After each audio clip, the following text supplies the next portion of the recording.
defeating the Midianites.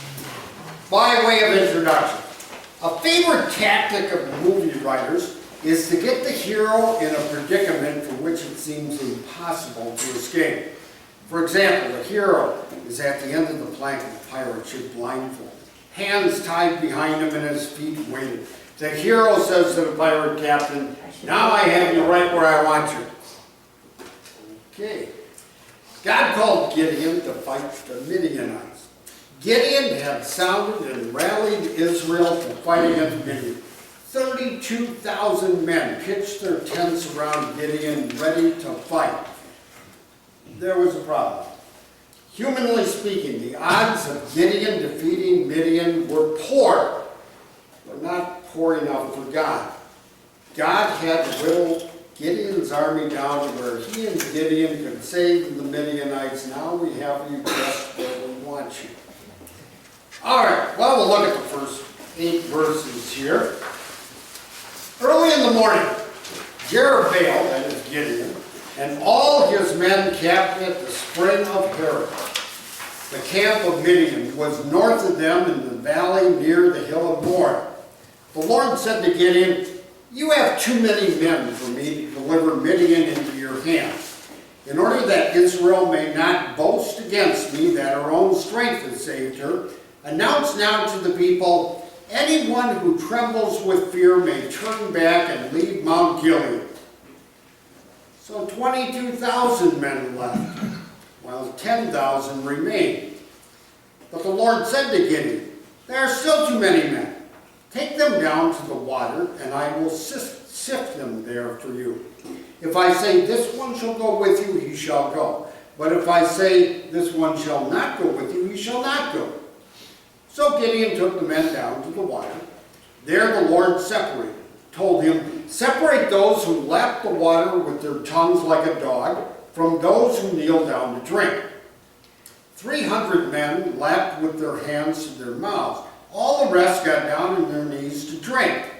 The Lord said to Gideon, "With the 300 men that lapped, I will save you and give the Midianites into your hands. Let all the other men go, each to his own place." So Gideon sent the rest of the Israelites to their tents, but kept the 300 who took over the provisions and trumpets of the others. Now the camp of Midian lay below him in the valley. All right. So, first question there. Lord's statement to Gideon sounded too odd. What did the Lord mean when he said, "You have too many men for me to deliver Midian into your hands"? He was going to do the job, not Gideon. I mean, he had 32,000 men. God said, "Too many." So he was going to whittle them down. Point being, God wanted the Israelites to know who really won the battle. Number 2, it all seems odd that the Lord should be worried about the Israelites boasting that they had gained victory by their own strength. What's that show about Israel's spiritual life? Not too good. I don't care what Old Testament, this morning's Old Testament lesson. Moses up on Mount Sinai with the Lord. God said, "Hurry on down here." Why? They were quick to build golden calves. They were real quick to backslide. Are we really any different? Well, let's look at number 3 then. We may criticize Israel for forgetting about God's miraculous care and deliverance. Yet, are we any different? Comment on the following sins we commit every day. A man is laid off, yet miraculously finds a better paying job and more rewarding within a month. He begins to feel proud of his talents and abilities for getting hired so quickly. Maybe you've done it, maybe you've known people like that. They start boasting that they forget God's the one who's controlling everything. Who's behind a man's success? God is. I've met some very rich people over the years. Some would say are filthy rich. Some of them would say, did it because I'm smart. I knew when to play the stock market. I had the brains to do that. I've known others that they say I couldn't do it without Lord. It's surprising how many you run into like that too.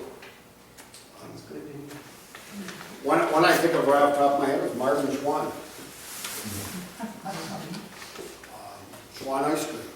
Very humble man. He was thankful for what God enabled him to do. That's why he gave so much of his money away. The guy worth billions when he died. But how much was given to Bethany? How much was given to Wisconsin Lutheran College? How much was given to the Synod? I mean, years ago, every once in a while, I get this letter saying, well, if you give to this mission congregation, up to $200,000 is going to be matched. We knew who was behind it, but he never bragged about it. All right, how about the second one? Church grows quickly. The members hold up their pastors being the cause for their success.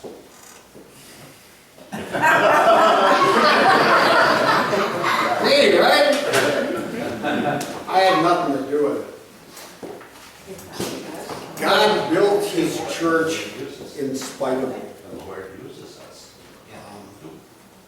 All he asks me to do is preach the word. He does all the work. We tend to forget that. But I've seen churches where, oh, we have this great, energetic, young pastor. He had nothing to do with it. God did. I've seen churches go with boring old men. Because who's behind it? God is. Look at Pentecost. Fisherman gets up and preaches. 3,000 people baptized that day. Can't say I've ever had 3,000. Must not be that good, right? We don't have room for that many. It's not the pastor's personality that has the church grow. God makes his church grow. What did Paul say? He plants the seed. God's the one who makes it grow. Well, how about number 4? How did God reduce the size of Gideon's army? They had 32,000. How do you reduce it? Let it whoever wanted to go home. If you're scared, you're free to go home. How many left? 2/3 of them. 22,000 guys left. Okay. Number 5, Gideon's army still numbered 10,000. How did God reduce the number then? Always interesting how he did it. How they He had drank water. drink water. Drink some water, right? What's the big difference? Yeah, but they had a drink How like, they do it. How do you do it? like a dog. Do you get down and, oh, I'm not going to get up now, Bob. You get down and you just stick your face down in the water?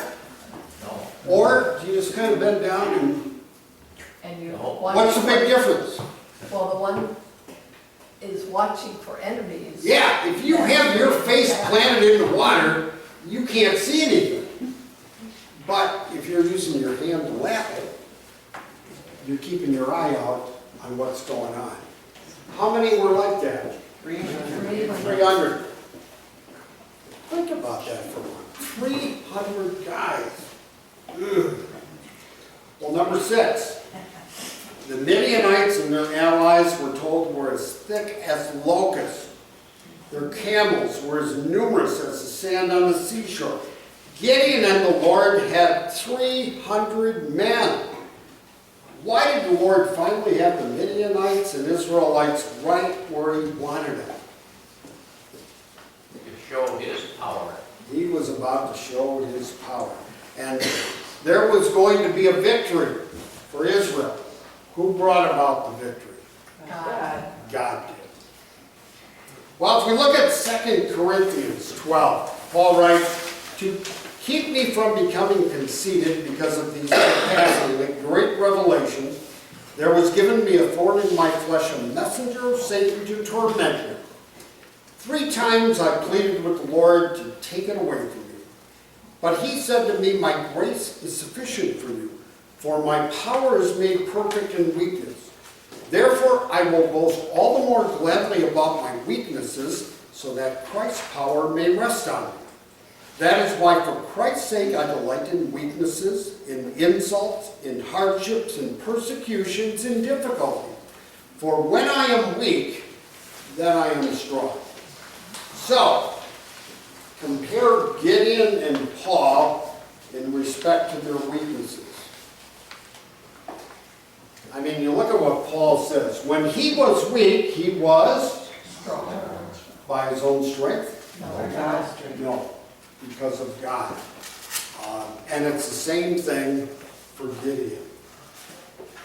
Well, number 8, sometimes Christians are afraid to do evangelism work or serve in other capacities in their church because they feel they aren't good enough. Sometimes a person should not serve because he or she does not have the spiritual gift necessary to serve. But is weakness alone a reason for not serving in a certain area of church work? When might weaknesses make a person more qualified to serve? Boy, I have heard these excuses so many times over. I can't do it. Starting to sound like Moses, right? I can't talk. How does that make you more qualified sometimes? You rely on the Lord and hear the word of Sure, you rely a little more on the Lord, too. And sometimes, making an evangelism call, you can make a better one than I can. Why? I don't know all the answers. Neither do I. Well, maybe it's with another person and not a pastor. Right. Some people get taken back because it's a pastor talking to them. Which I always find interesting, like when I go in various places. The only time I wear a suit and tie is here at church and at the nursing home, when I do a service there. Other than that, when I first got into ministry, I wore a suit and tie all the time. I don't anymore. I'll have jeans and tennis shoes on. And it's interesting talking to people. They don't know I'm a pastor at first. You're supposed to wear that white collar. No. There's only certain people that can call me father. Which I have some classmates who wear those. My biggest gripe with that is, I don't have a problem with people doing it. I know a lot of Lutheran pastors that do it, but they get mistaken for priests all the time. They come up and say, Father! I'm not your father, sorry. Yes? Maybe a couple of tattoos to throw them out a little further. No, I've always kind of getting some of those temporary tattoos, and then getting a hair extension, having it coming out of my helmet, showing up in all leather. But you know, I've run into people on my motorcycle, they have no idea I'm a pastor. And they open up a little more. And sometimes you guys can do a better job evangelizing than I can. And they'll look and say, well, you've lived in the ivory tower, you don't know what all this stuff is like. It helps when you've experienced things in life. That's one of the reasons I think every pastor should work the counter at McDonald's at some point. You have to deal with people. And they are not always nice. All right. Well, let's look at the next section. What, Bob? What did I do now? He's golden. Oh, I thought you were going to send me to McDonald's. You want a Big Mac? Okay, let's look at verses 9 and 15. During that night, the Lord said to Gideon, get up, go down against the camp, because I'm going to give it into your hands. If you are afraid to attack, go down into the camp with your servant Purah, and listen to what they are saying. Afterward, you will be encouraged to attack the camp. So he and Purah, his servant, went down to the outposts of the camp. The Midianites, the Amalekites, and all the other eastern peoples had settled in the valley thick as locusts. Their camels could no more be counted than the sand on the seashore. Gideon arrived just as a man was telling his friend a dream. I had a dream, he was saying. A round loaf of barley bread came tumbling into the Midianite camp. It struck the tent with such force that the tent was overturned and collapsed. His friend responded, "This can be nothing other than the sword of Gideon, son of Joash the Israelite. God has given the Midianites and the whole camp into his hands." When Gideon heard the dream and its interpretation, he worshiped God. He returned to the camp of Israel and called out, "Yeah, the Lord has given the Midianite camp into your hands." All right. Number 9. God had already given Gideon 3 signs, but he gave him one more. What did Gideon and his servant Purah do at God's command? Or listen to the Midianite. Snuck into the Midianite camp, didn't they? And got to listen to a conversation that was going on. Which is number 10, what Gideon and Purah hear when they arrived at the camp? A man had a dream. Yeah, a man had a dream. He was telling his buddy about it. Explain the dream. Just to know, the tent refers to the commander's tent. When it talks about the tent, the ball, not the ball, the loaf coming down, rolling and grinding the tent, it's the commander's tent. So, what's the dream mean? The fire goes and destroyed the tent. Comes down, destroys the tent. If you take care of the headquarters, you won, right? Okay. Number 12. What did Gideon do as soon as he heard the dream? Praise God. He went to Praise God. Praise God. He was happy that God gave him, he worshiped him. Well, 13, Lord not always uses believers to deliver his message. Can you think of any other examples in the Bible in which a message from God came from unbelieving lips? Just had one a few weeks back. A guy by the name of Balaam riding on a donkey. Balaam got a message from God. From whom? Does it say from what? Donkey, heard that. From his donkey, right? Any other examples you can think of? Well, from Caiaphas too, because Caiaphas, the Lord gave him the words that one man should die for the sins of all. Sure.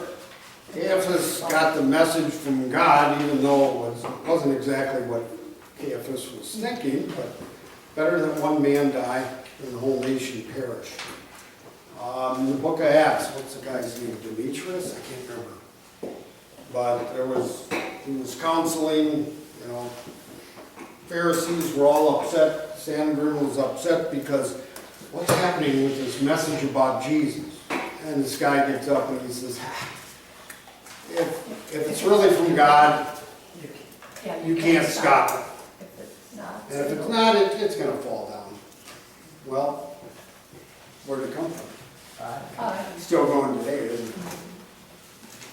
All right. Well, let's look at last session. Dividing the 300 men into 3 companies, he placed trumpets and empty jars in the hands of all of them with torches inside. "Watch me," he told them. "Follow my lead. When I get to the edge of the camp, do exactly as I do.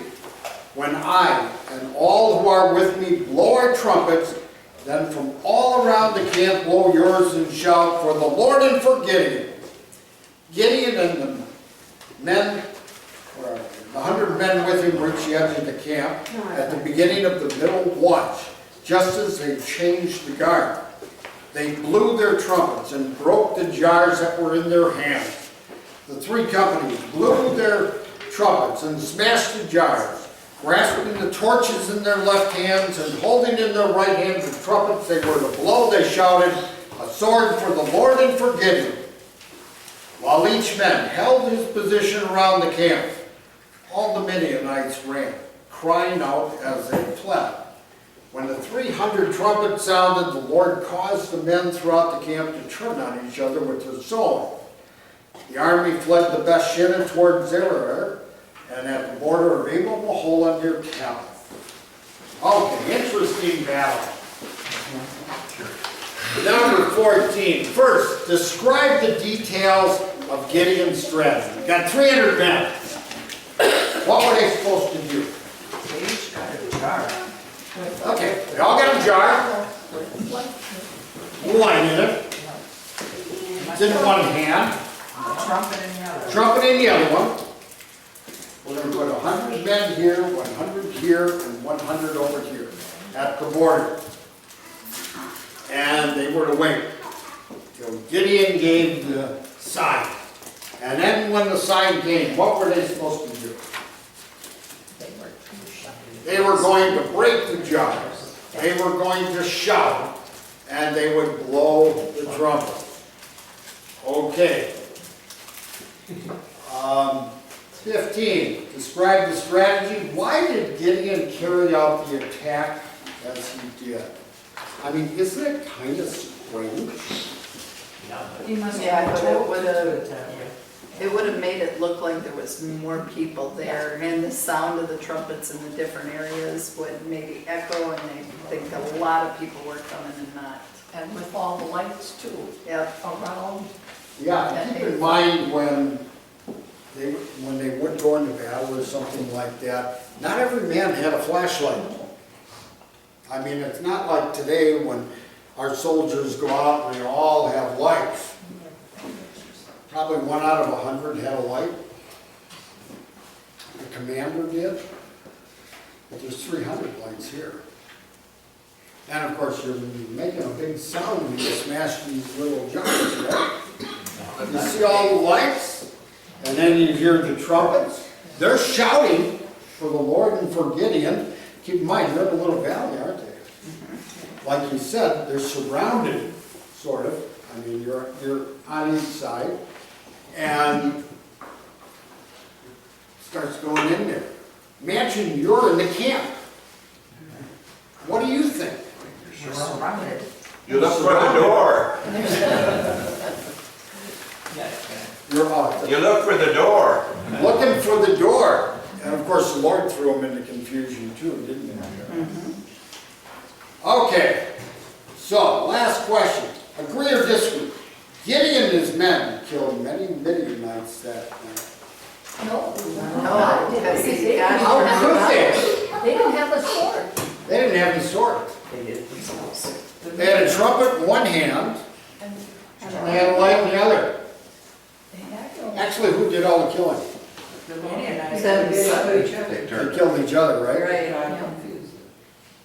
God confused them, and they, I mean, you see things like that. Look at mob mentality. I'm always amazed that these down south, South America, they have soccer games. And let's say there's a fight or there's a fire. How many people die? Because everybody is heading to the exit at the same time. And the door isn't big enough. Door's only as big, and you're trying to get 100,000 people through it? Why did I tell you, take your time? I pity the people in the front, because they get squished. You fall down, you're dead. But you look at what the Lord did. It's an amazing battle here, isn't it? Who really won it? God. God did. All that Gideon and his men did is they shouted, broke some pottery, and played the trumpet. That's all they did. They didn't even lift a finger. God did it. And did it with 300 men. Well, in the summary there, the Lord gave Israel another great miracle. It was a unique miracle, designed to show beyond a shadow of a doubt that God was in control of Israel's lives and well-being. After paring down Israel's army to 300 men, God had the Midians right where he wanted them.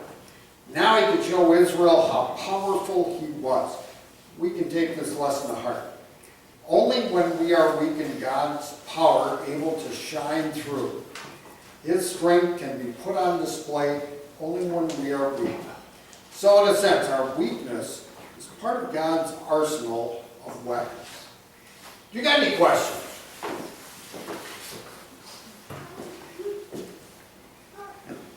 Don't all shout at one time and blow a trumpet at it. Well, we'll close with the prayer that we have here. Dear Lord, you alone deserve all glory for extending your kingdom throughout the world. Thank you for reminding us that without you, we are helpless. Amen.